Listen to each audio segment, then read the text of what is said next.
Hello, I'm Terrence McNally. Welcome to another newly recorded episode of Freeforum, A World That Just Might Work. And I'm going to be speaking today with David Kirp.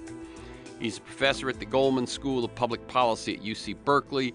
He's the author of or contributor to 17 books, including Kids First. And to learn more, you can go to berkeley.edu and search for David Kirp. That's K-I-R-P. After a 3-year hiatus since Trump's Electoral College victory, I've been doing a new interview about every other week. Paul Hawken on climate change, Naomi Klein on No Is Not Enough, Arlie Hochschild on her book Strangers in Their Own Land and the Stories That Divide Us, Robert Wright on Why He's a Buddhist, etc. The show airs as specials on KPFK 90.7 FM in LA and streams weekly on the Progressive Voices Network on TuneIn. Podcasts are available anytime, anywhere on Apple Podcasts, Podomatic.com, and at my site, TerrenceMcNally.net. A quick plug for participation. As I said, I started doing these again after Trump's Electoral College victory, and so I love people to get involved in resisting the worst of the Trump administration and pushing and working for the healthy, just society we all need. Some organizations that can help you do that are indivisibleguide.com, indivisibleguide, one word.com, and ourrevolution.com. They're both national organizations. Our Revolution grew out of the Bernie Sanders campaign. And then two organizations, one national and one California, that focus on digital but are working closely with grassroots as well are MoveOn.org and CourageCampaign.org in the state of California. Okay, the last time I interviewed David Kirp, which was in July 2011, 7.5 years ago, I began my intro with these lines: what's good enough for a child you love? What's good enough parenting? Good enough early education? Good enough health care? Good enough schools? Good enough support for college? And I told you that Kirp recommended that we develop our nation's children based on a simple but powerful golden rule: every child deserves what's good enough for a child you love. Now, a lot has happened since then, obviously. School and college budgets have continued to erode until we've seen strikes from Kentucky to Los Angeles. Bullying and racism are on the rise since Trump's election. The college debt burden is still crippling and dangerous, as is the screen addiction of young kids. Children are separated from their parents and lost track of at the border. And I assume that David Kirp still holds that vision. Every child deserves what's good enough for a child you love. And I feel kids can certainly use our attention these days, and that's why I wanted to talk with him this morning. David Kirp is a professor at the Goldman School of Public Policy at the University of California, Berkeley. He taught at the Harvard Graduate School of Education, was founding director of the Harvard Center on Law and Education. He served on President Obama's transition team. He's a former associate editor of the Sacramento Bee and a syndicated columnist. His books include The SANDBOX Investment, The Preschool Movement, and Kids First Politics, Shakespeare, Einstein, and the Bottom Line, The Marketing of Higher Education, Kids First, and Improbable Scholars, The Rebirth of a Great American School System and a Strategy for America's Schools. Welcome again, David Kirp, to Freeforum, A World That Just Might Work. And let me tell listeners, we're recording this conversation Wednesday, January 30th, 2019. Welcome, David. It's great to be here. Okay. I like listeners to get a feel for the people behind the work and the ideas that we're going to talk about. So can you tell us, in your own words, a bit about your path to the work you do today? Feel free to mention mentors, turning points, moments of decision. I can see that you've been a journalist as well as a scholar, as well as an author, and so on. So how do you see your path? Well, it's an interesting question. Nobody's asked me that before. I really stumbled into this field in a way. I was interested in education from way back when. And I'm not sure what it was that got me interested in the subject other than a real love for kids. And I went to law school at Harvard at the paper chase time when I guess it was a miserable experience. And I was taking a course in urban law with a hapless professor, but he pointed me to a guy named David Cohen. David was at the Harvard Education School. He had just come from a year at the Civil Rights Commission where he wrote a report on race and racism in American schools. And that was the turning point. David became my mentor. we had a kind of Oxbridge tutorial that we met once a week at a local cafe, and I wrote and he critiqued, and I wrote and he critiqued. And out of that came an article about school finance and the Constitution. There's very, very little written about or thought about education policy beyond the litigation that had to do with liability for the Bunsen burner exploding in the chem lab. So that article appeared in the Harvard Education Review. It was a time when the federal government was pretty generous about sloshing around money. That Center for Law and Education was established. There was nobody else around to run it, and so David and the professor at the law school picked me to do so. It was supposed to be a research center. Then it shifted. The federal government decided what it wanted really was an organization that could help the then vibrant legal services program bring major lawsuits and draft legislation. It's amazing to think about it that the federal government was funding litigation to sue the federal government. Imagine. Yeah. And we did. We brought some of the big cases. I mean, these were the days when kids with special needs were being excluded. They used to call it excused from school, and Latino kids were being penalized if they spoke Spanish during recess on the playground. School finance was woefully misdistributed among school districts. It was a very, very, very different time. So we were able to do a lot on all those fronts. I was so over my head in that job. I was all of 24 years old, right, running an organization with 10 lawyers. I was so over my head that I didn't know how over my head I was, which is what saved me. And then I got a call from Berkeley and was asked, are you interested in teaching at the public policy school? And I said, what's public policy? And the question to which I still don't have a good answer. And I thought, well, this is another 3-year gig. And that was then, this is now. I've been there for a good long time. I've always been interested in journalism. I used to do a syndicated column for the Christian Science Monitor, then decided I wanted to take off and find out what journalism full-time was about. Wound up working at the Sacramento Bee under another mentor named Peter Schrag, who's written a lot about education. And Peter had me writing and rewriting. And I was doing an editorial a day and a column a week, which, looking back, was a lot of work to be done. Came back to Berkeley and got interested in a whole variety of social issues, including AIDS, which then was also not a policy topic. That was the time when Ronald Reagan had even refused to mention the word. And then wrote about, the ways in which communities were excluding poor families and what you could do about that, all focused on narratives, all stories that meant something beyond their particulars, and all framed in a very loose way in terms of the social science research that was done. You could read the book without knowing that. It was a good. These books are good reads, I hope. They don't put people to sleep like a lot of academic stuff does.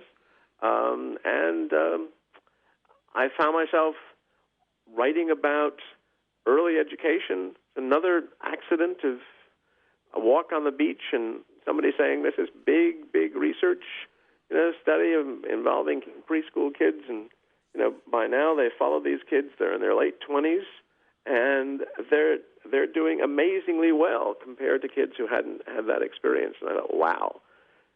And eventually I wound up writing about that, and the rest is kind of history. The SANDBOX investment, which is that book, led me to a position on the Obama transition team where I was responsible for the early education portfolio and the community schools portfolio, wrote Kids First, which you mentioned before, and out of Kids First came an interest in the way in which one school district that I found, a place called Union City, New Jersey, which is an almost all Latino school district just across from New York City, a social light year away, how they were doing remarkably well and what lessons there were for America.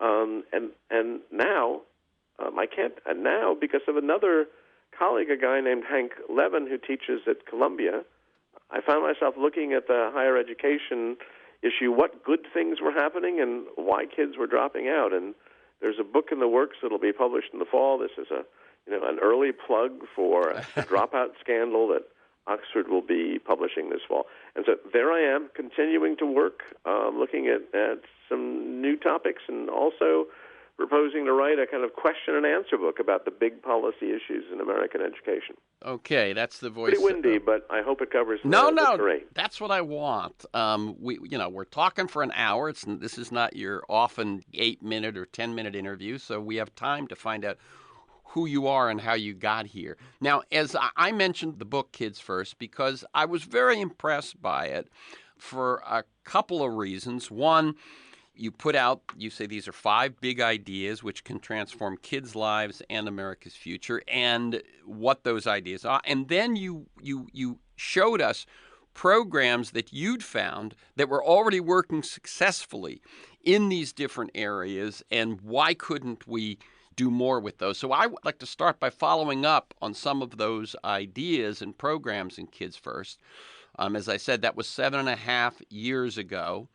And the key 5 priorities, in the subtitles you turn them, those big ideas for transforming children's lives and America's future, if they were true then, I assume they would still be true today. And what they were was strong support for new parents, high-quality early education, linking schools and communities to improve what both offer children, in a term that's become known as community schools, but those are schools that see their job as more than just functioning in the hours that kids would normally be taking classes, and actually serving their entire communities.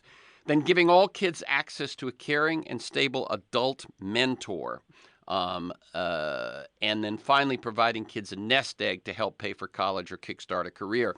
Now, those were the ideas that you posed in that book. Are those still the 5 big ideas, or have something been supplanted, or has something been found not to be as meaningful or as much a contributor to success? So my question is, are those still the 5 big ideas, and why are those 5 the ones that you settled on? So let me add one other idea, Great. which is an affordable college education and high-quality training program. So I stopped quite deliberately at high school, and there were 5 ideas. There were others that I thought about, including the idea that all kids should be exposed to a foreign language. It's a kind of scandal in this country that Americans tend to speak nothing but English and assume the world is going to understand them. Those are. Let me tell you about the impetus for that book. When I was on the transition team, scores of people came to see us, and it was a small team, so lots of us would tag team on other programs and listen to these people, and they were all well-intentioned.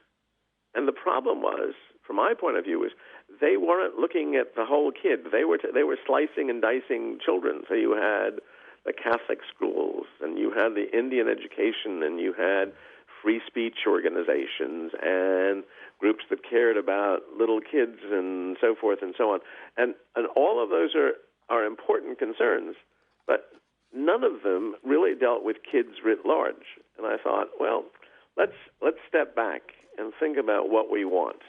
And again, it's not as though those programs aren't important, but they need to, if they fit,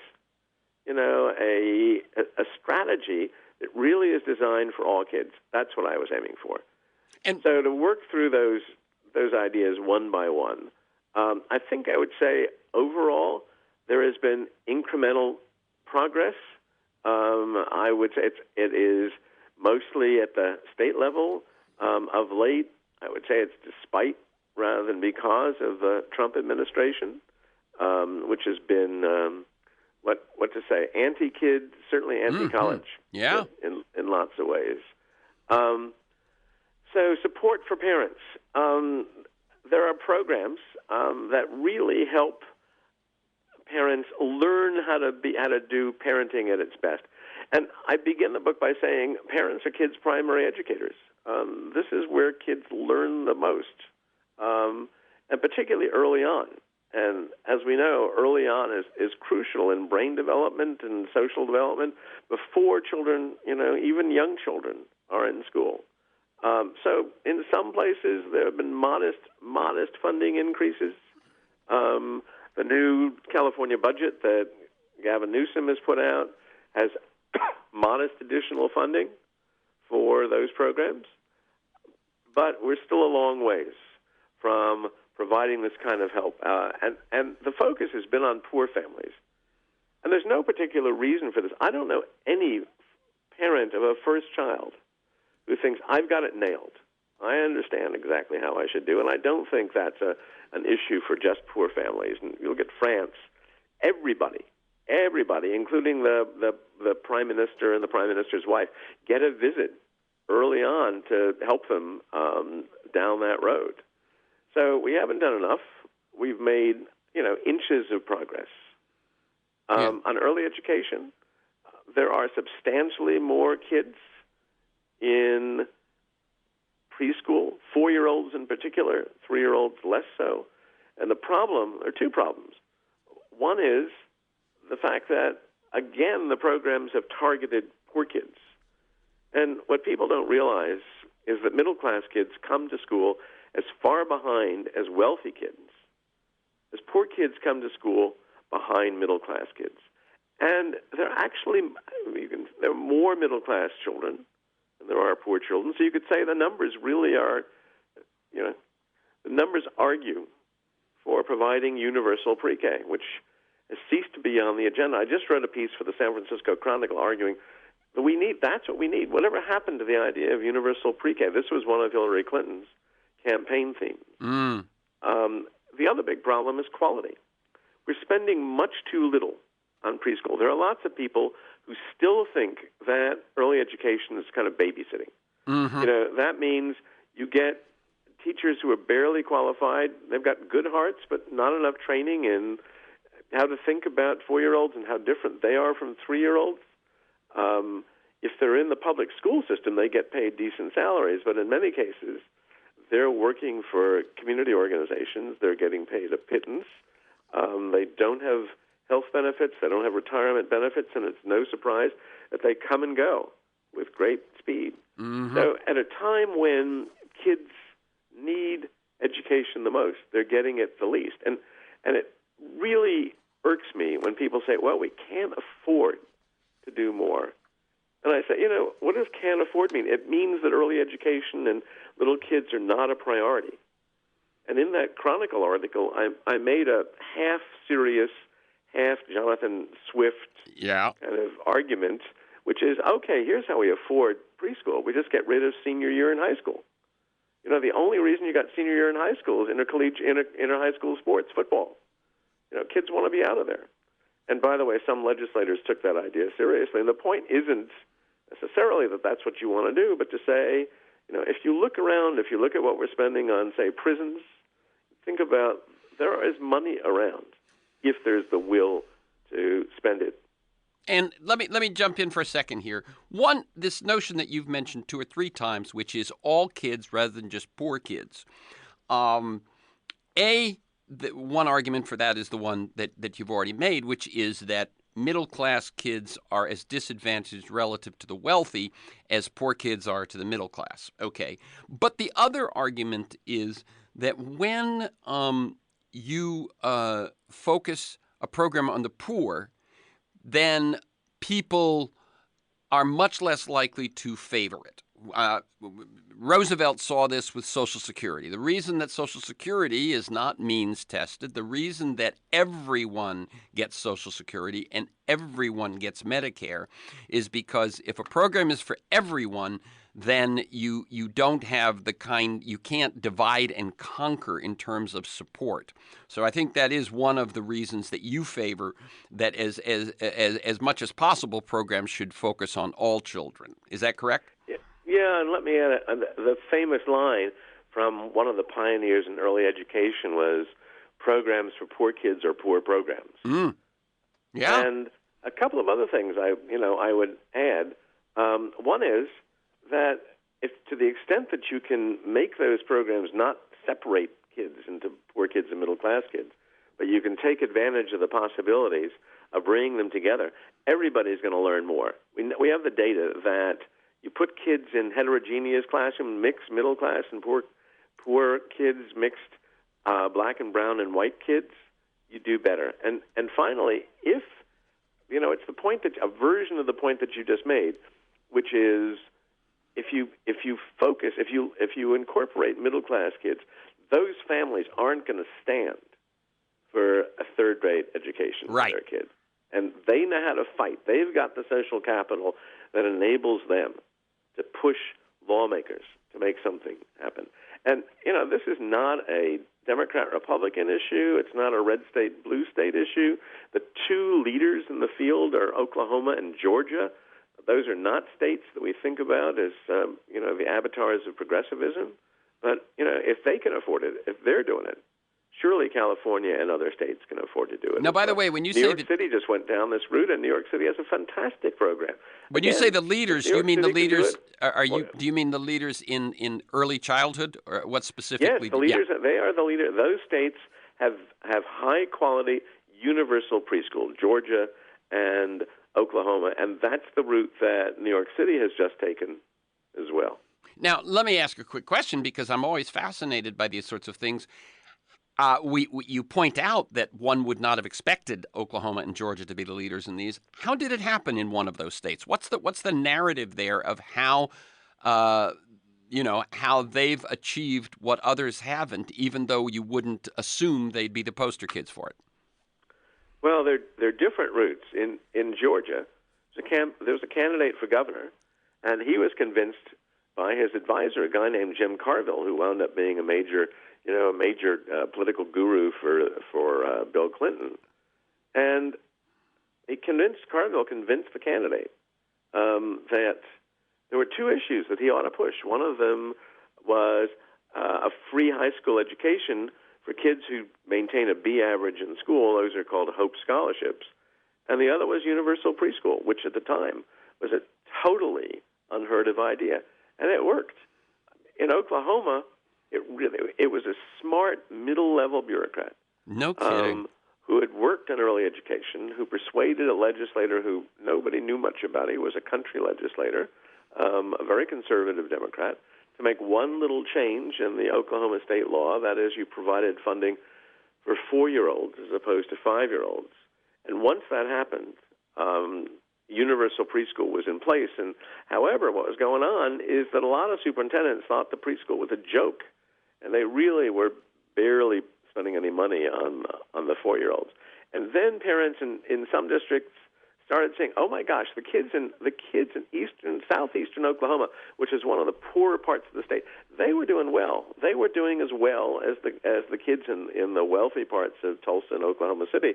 And the parents in those districts said, "Hey, you got to stop spending money on football uniforms and start spending it on little kids." And that's how you got high-quality education. You got a kickstart from the lawmakers, and then you got a push from the parents. And what's some cost-benefit analysis? I mean, it seems to me, right, having just kind of looked at this field for 20. Well, actually, I started out as a school teacher, so I've been kind of watching the field all along. But that people know that there's leverage in investing in young children. People know that the 0 to 3, 0 to 5 here in California, that's such a critical time. So my question is, one, what is some of the cost benefit analysis of $1 spent on preschool, blah blah, that sort of thing? And my bigger question really is, why can't people see this? In other words, I imagine they see it with their own kids, they see it with their grandkids, but as a society, we don't seem to be able to see this. So the two questions are, what's the cost benefit and what's the blind spot? So I want to underscore a point, and that is preschool without quality is kind of worthless. And we have some data on this. In which you actually studied that question. You looked at kids who'd gone to good preschools, and the metric that was used was the only metric available, which is how much was spent on those kids. And then kids who didn't go to, good preschools. You look at those kids 12 years later, and there's a big difference in outcome.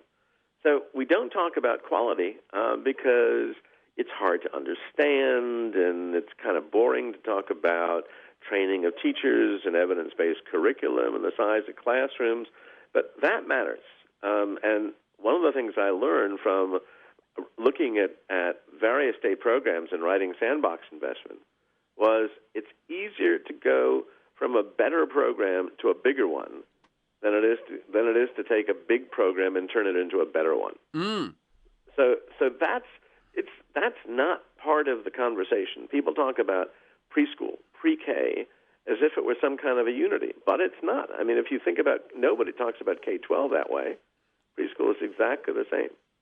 So it's not the case that people don't get it. If you look at the data, 70% of Californians believe that early education is good for kids and ought to be part of the education system. And that includes about half of the Republicans. So what happens? What happens is those folks haven't organized. There is no teachers' union for those teachers who are going to put pressure on the lawmakers. And so if you listen to the lawmakers, they all love kids. And in fairness, in California, for example, there has been a real push over the years. We had a governor, Jerry Brown, who did many great things, but you talk about blind spots. He thought this was worthless. And his famous line was, I was kicked out of kindergarten, and look how I turned out. Oh. Well, that's not very helpful. Talk about anecdotal, huh? Yeah, but and it matters, right? I mean, I think it's not irrelevant that he never had kids. Because everybody that I know who's gotten seriously involved in this starts out by having kids and seeing how their kids benefit as opposed to other kids. And, even the former governor of Illinois, who was a crook and wound up in jail, the one good thing he did was to fund preschool for 4-year-olds and set aside some money for 2- and 3-year-olds. So we now have a governor who's campaigned on early education and whose budget is what I call a down payment for early education. It's much too stingy when it comes to pre-K, and that's what I argued in that Chronicle piece that I've mentioned. It gets, I gave in a piece for the LA Times, I gave it 2 cheers, the whole program, for the same kinds of reasons. You really need to think about universal pre-K, and that's got to be the goal. So I think there's just a gap between what the voters think and what's happening, because that thinking has not yet translated fully into programs. Let's look at what happens over the next 8 years. My hunch is that we'll be doing better. Across the country, those attitudes are the same. And again, you get unequal progress.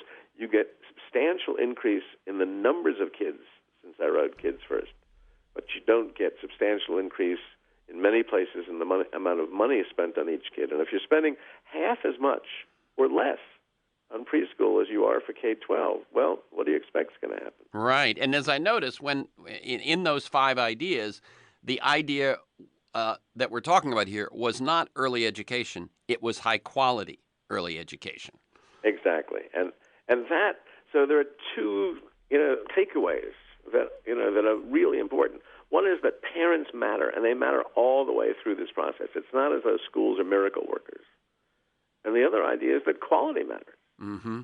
Just to jump ahead to the idea that kids need a caring, stable adult. Let's underline the word stable.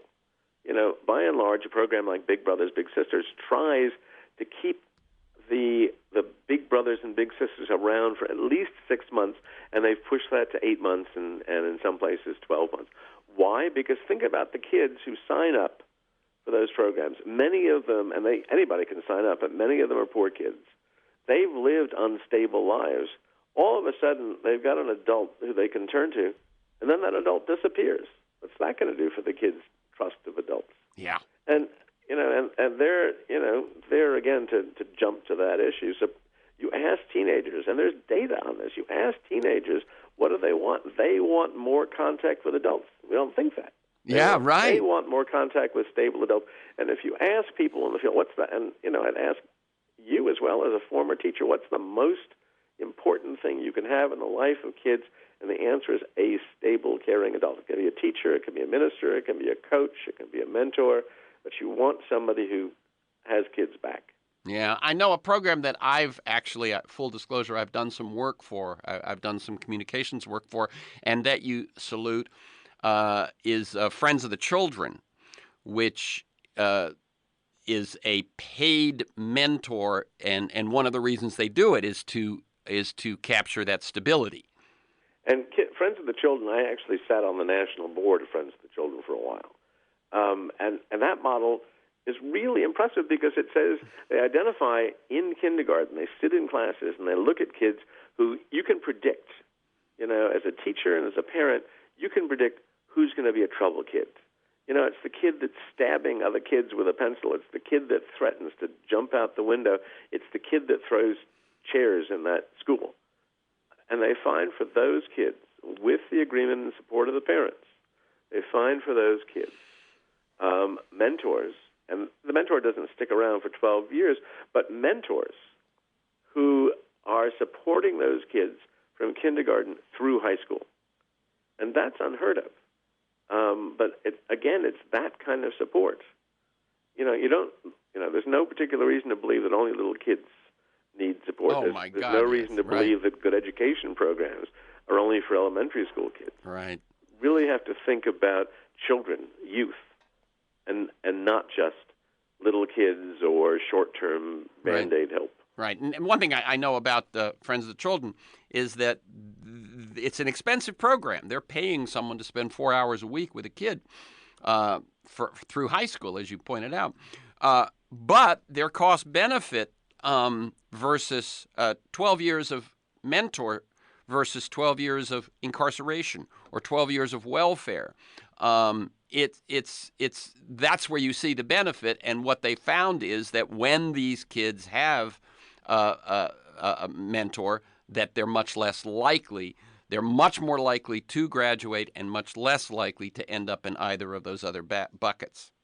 Exactly. And by the way, there's recent research that shows that for poor families that give poor families food stamps, and people, conservatives say, oh, it's a handout. It's, these are not deserving folks. They ought to be working. The same thing was true for welfare support. You look at the long-term effects, you find substantial difference. And you look at adults who've had that kind of support versus those who didn't, and you find substantial effects, substantial benefits for the kids. So these really aren't programs for grown-ups. They're largely programs for kids. And do we really want to have kids going without meals? And one of the things that I believe you've written about, but certainly is in the air these days, is this notion of work requirements to receive Medicaid, work requirements to receive food stamps. And the research pretty much shows that what those work requirements do, besides creating bureaucracy and paperwork, both for the government and for the people, is they knock people off of those benefits. And as you point out, when people lose Medicaid or food stamps, the impact on children, their lives, their education for the rest of their life can be terrible. And speak a little to that. Yeah, most people want to work. For most people, work is one of the things that gives meaning to their lives. So it's not as though, again, you've got lots of folks who are just sitting at home eating bonbons or driving around in Cadillacs, as Ronald Reagan used to say, and Donald Trump actually said during the campaign. A lot of the folks who are not working are folks who can't work.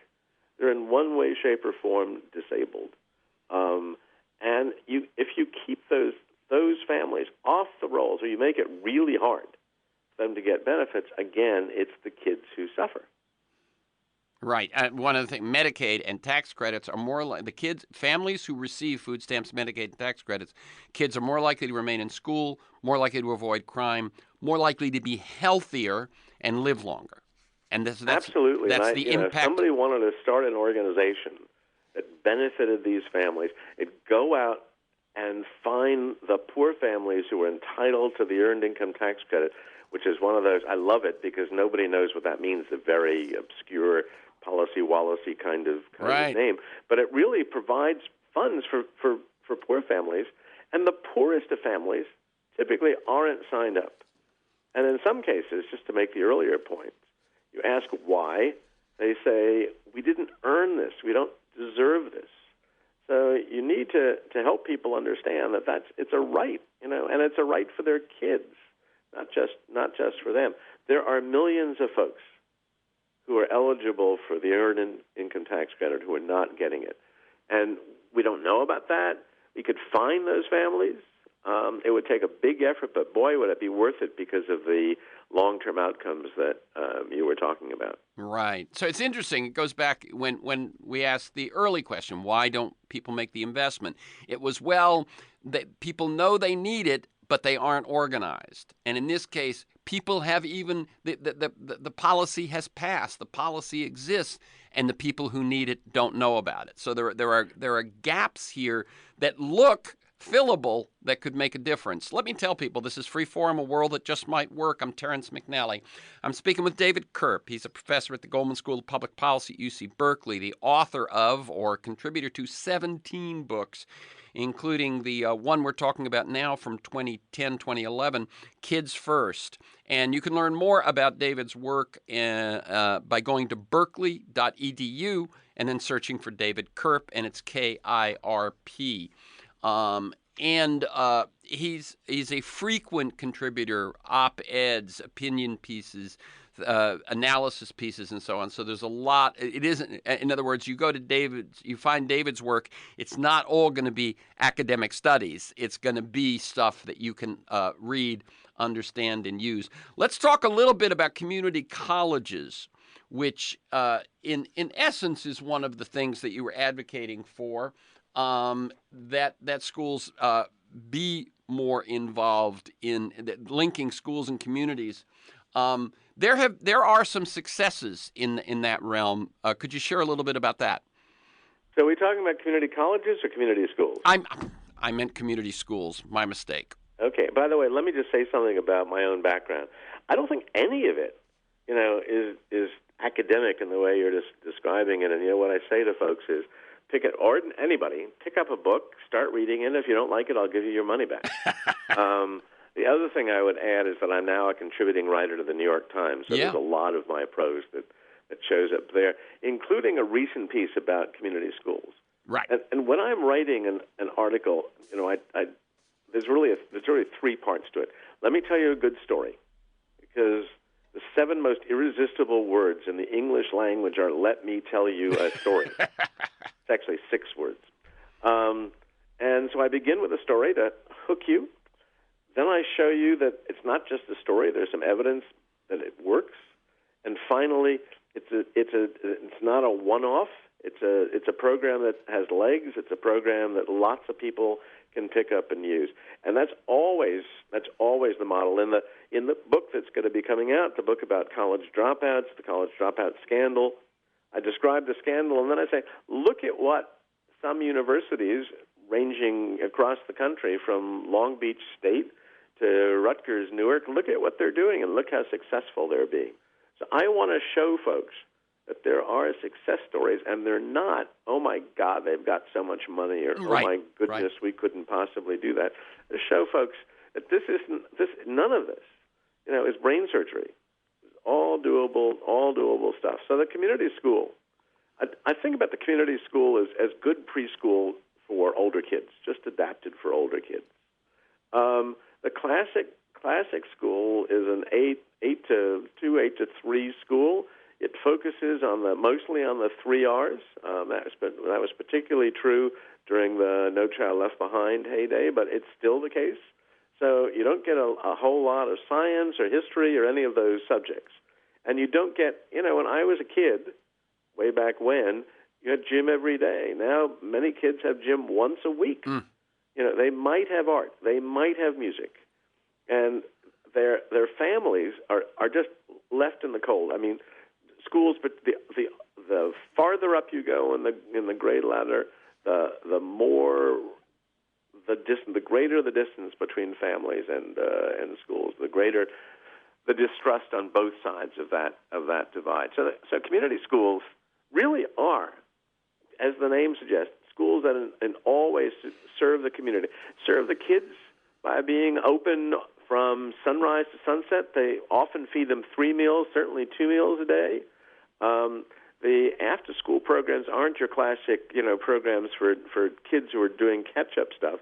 There's academics there, but all those things that are missing from the regular school, all those programs that are missing from the regular school, the science, the art, the field trips. Remember field trips? All that is built into the community school.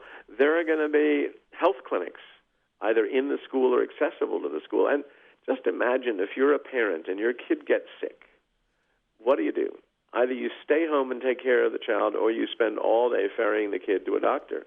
If you have a nurse on the premises, you can drop the child off. You can go do what you're going to do. You can come back and pick the child up in a safe and caring environment. And community schools also serve parents, and they serve families. I was writing about a community school, that is in the Lower East Side of New York City. Half of the kids are homeless. Half of the kids in that school are homeless. And all those programs that I just described, plus there's a summer program, exist there. And, as well for families, kids are short of winter coats. Well, there are winter coats that are provided. Parents want to study for, they want to do the prep work for being a citizen. They want to learn English. They want to learn computer skills. That's all something that gets provided. So parents' needs are built into the school. There are lawyers that come to the school that help families that are fighting immigration orders. There are psychologists and social workers on the premises because a lot of these kids, you can imagine, particularly in a school like that these kids, they're all suffering from trauma. Mm-hmm. They're all suffering from, it's not post-traumatic stress, it's trauma. And you need that kind of help. And it's made, and just in academic terms, it's made a difference. But in social terms, what are these kids like? There's no instant conversion. There's no instant miracle anyplace in this, child-caring, benefiting world. Working with, someone who's trained as a psychologist or a social worker helps teachers in the classroom because they're not addressing that all the time. And over time, it helps the kids.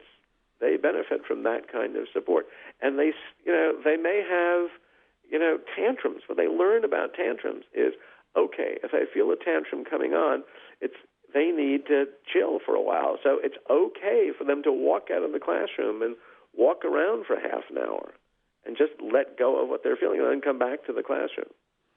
That's a community school.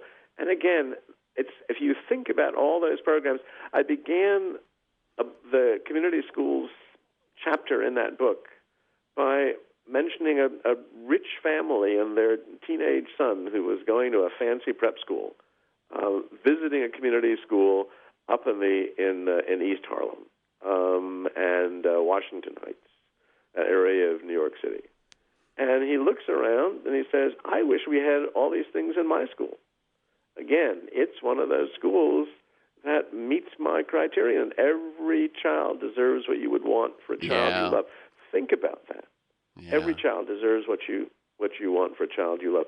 Not the Cadillac version, not necessarily the trip to Paris or the internship with a senator, but the good enough kind of support, the Kia version of that support, which actually is what helps these kids. How could anybody out there think differently about that? And how, if you believe that, look at the implications for all kids. Yeah. I mean, one thing is that the school exists. There's an investment in the plant. There's an investment in security. There's right?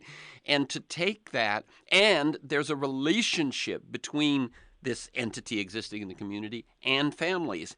And so to take advantage of what's there and the relationship that exists already just seems a no-brainer when you have to give services. I also think that some of what you're describing, libraries now offer more than they used to. And this notion that schools and libraries have a great deal to offer to their communities, that the parents need, that senior citizens need, that immigrants need, that the homeless need, is something that we just don't take enough advantage of. No, and people say to me, God, how do you pay for that? Well, it costs somewhat extra, but what you discover is there are nonprofits out there that chip in. The health clinic, is going to be serving kids and families. Why not establish a base in the schools? And then you get companies that are doing their bit. Just a plug for the eyeglass company, Warby Parker. Right. Warby Parker in New York and elsewhere does free eye exams for all kids, and it provides free glasses for those who need them and can't afford them. You get that kind of support from businesses, and that's just one example. Yeah. So there are organizations out there, there are nonprofits out there, there are other governmental agencies out there, there are businesses out there. All you got to do is connect the dots. All you got to do is be ingenious about that. Mm-hmm. And as you say, people don't connect the dots. I mentioned community colleges before, and I guess it was because there's also there's things happening in that realm, and there's been some good innovations recently in California. Yeah, it's interesting. When I was setting out to look at dropouts in school, my head was focused on 4-year colleges and universities because that's what I knew about. And I would say that if you want to see exciting innovations going on, go to community colleges. And I focused in the book on a school in Orlando, Florida, or a school system in Orlando, Florida, that has hooked up with the local university so that any kid who graduates from that community college can automatically transfer to that university. And I write about City University of New York and how they take students, who somehow pass the GED exams, not the regular high school, but the high school equivalency exams, got into college, and their skills, are so poor that in math they're scared about fractions and negative numbers. And they take those kids, and I watched this. In the course of 3 months, they went from that level of skill to simplifying, complex equations. They were doing the kind of work. They're doing simplifying square roots, kind of work that if you're applying for college or for business school, very same skills are asked for. You're already in the 8th grade. You're already up to 8th grade in those skills, and that begins to get you ready for college. Those kids transfer or move on to a really good 4-year program, which is again heavily about support, heavily about the I have your back kind of people. And they will graduate at the same rate as the community college students who came in not needing that kind of help. And many, many of them go on to 4-year schools. Again, no miracle cure. This is stuff we know, and this is the scandal. We know what to do to help kids succeed at preschool level and at college level. And too often, we are not doing it. We're simply not doing it. The dropout rate, 40% of kids who start university and college don't graduate in 6 years. So those kids wind up with a mountain of debt and nothing to show for it. They are, in terms of their income, they're no better off than if they hadn't started college, and now they're worse off because they've got this debt to pay off. And that hasn't changed, for more than a generation. And meanwhile, we know what to do to move the needle on overall graduation rates. We know what to do to shrink the opportunity gap, and too often it's not happening. So that's the scandal. And again, there are places like Long Beach State. Long Beach is a really interesting story because something called the Long Beach Promise. They have put together in a serious way preschool, the school system, the community college, the university, and the town itself, and the city itself. And that works. That makes a huge difference in the lives of kids. Why isn't that going on elsewhere? Well, as somebody in Long Beach said, the adults have to check their egos at the door. And all too often it's a turf battle. Keeps that from happening. I moved to Long Beach a year ago and have been learning a bit about my community. And what you're saying there, so just so people hear it, it's why that ego remark comes in and that turf remark comes in, is that it is creating a coordination and collaboration between preschool, K-12, community college, and the college, right? And what you're saying is that too often people aren't willing to collaborate with the preschool or collaborate with the community college, and yet everyone loses. The city loses, the kids lose, the families lose. Everyone loses if they don't. So if you look back to the mid-1990s, Long Beach, which had been a very prosperous town, just went down, down because the Navy pulled out. Now there were no jobs. Now you had the middle-class families fleeing from Long Beach, and you had higher crime rates and all the rest of it, and the city folks got together, all those people that you're talking about, and they were talking about community development and business plans, et cetera, and they realized that if you had to do something about the schools, and here are a couple of examples. This isn't just rhetoric. And by the way, when I was there, and I suspect you've picked this up as well, there really is something called Long Beach pride. There is. It's real. It's palpable. So those students, Long Beach State admits Long Beach High graduates with much weaker academic records than students from elsewhere. And the Long Beach high school kids do better at the university than their counterparts who came in with golden records. Here are a couple of other examples. When Long Beach decided to expand its pre-K program, and by the way, the mayor, for him it's a passionate issue. He wants universal pre-K in Long Beach. When they were setting up that program, the community college folks and the university designed a curriculum for them. Those kids are going to visit campuses as early as third grade to get the idea of what college is about.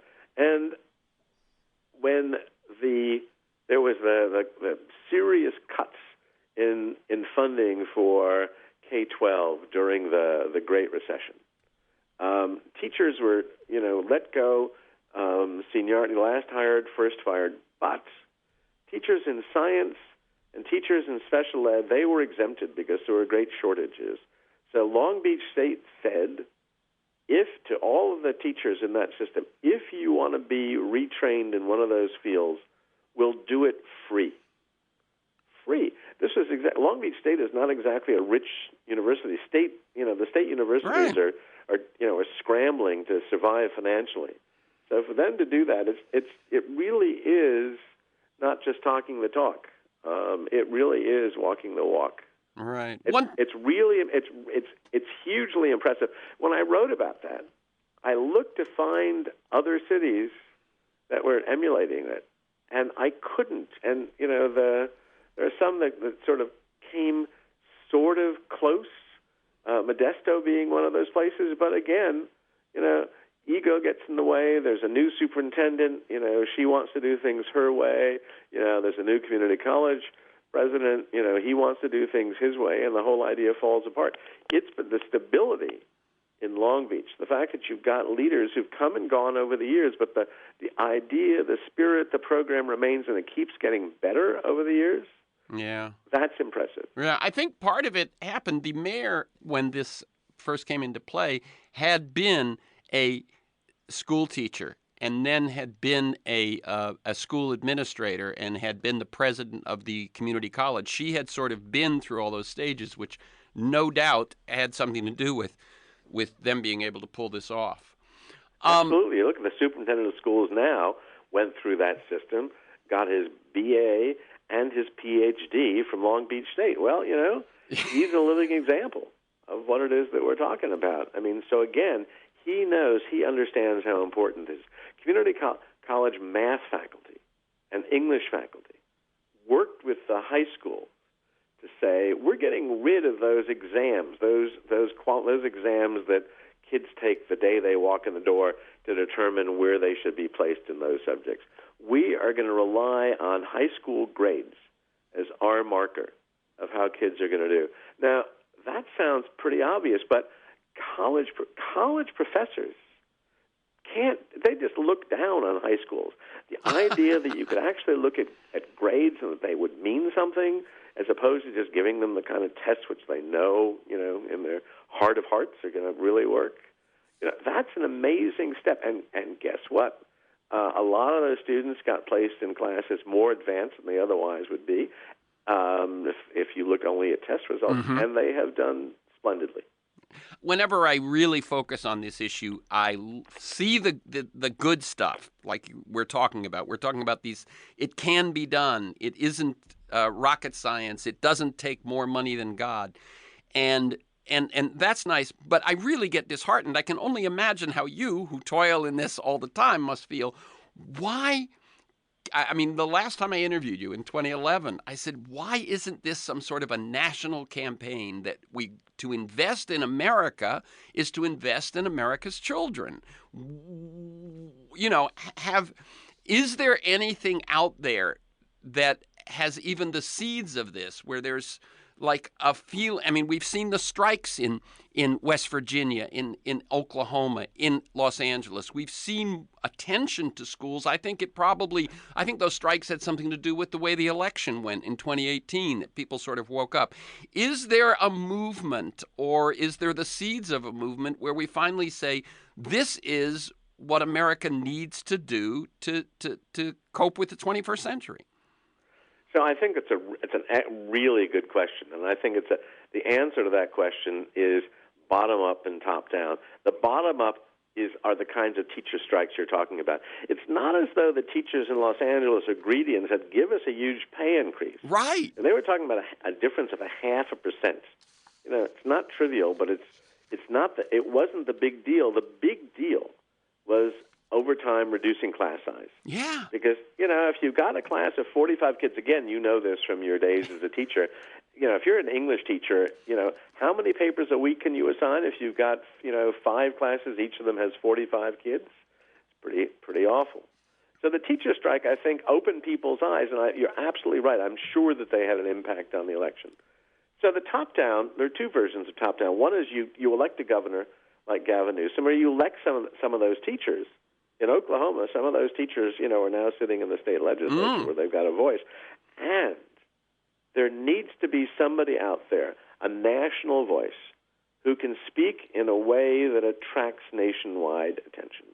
And we don't have that. We don't have anybody close to that.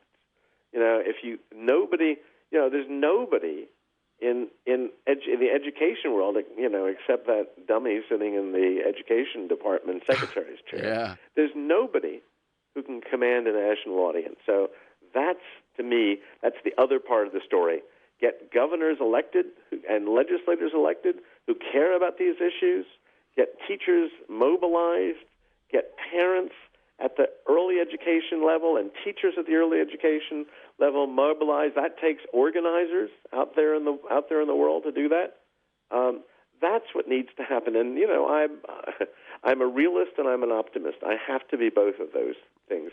Otherwise, I'd give up. But if you're a policy guy, you look for incremental change and you hope for more. We'll see. And you might come back in 3 or 4 years. We'll see what the story is. The books, again, include Kids First and Improbable Scholars. You can learn more. You can go to the berkeley.edu and search for David Kirp, KIRP. And then the institute that also has some of your stuff. What's the website and what's the I'm a senior scholar at Learning Policy Institute. And I do, once again, want to give me a plug for the forthcoming book, The College Dropout Scandal, because I think that's also going to reach university folks, college folks, and most importantly, parents and students. Okay. For this conversation and many other interviews, articles, transcripts of interviews, and to join me in pursuit of a world that just might work, you can go to terrencemcnally.net or aworldthatjustmightwork.com. They're the same website. That's one word, a world that just might work. And Terrence McNally is TERRENCEMCNALLY.net. And if you want to receive a weekly email announcement telling you who's going to be on, what we're going to talk about, and usually links to like 8 or 9 articles that sort of flesh out the conversation, You can sign up at my site, or you can email me at temcnally, M-C-N-A-L-L-Y, at mac.com. You can also subscribe and listen to the podcast on iTunes, Apple Podcasts, Google Play, etc. You can find years of podcasts at my site or at iTunes. And finally, thanks to George Vasilopoulos at Progressive Voices, and most of all, you, my listeners. Please share this podcast widely. People need to know, A, what's good that's happening and what needs to happen. And finally, thank you, David Kirp. Keep up the good work. Thank you. It's been a pleasure.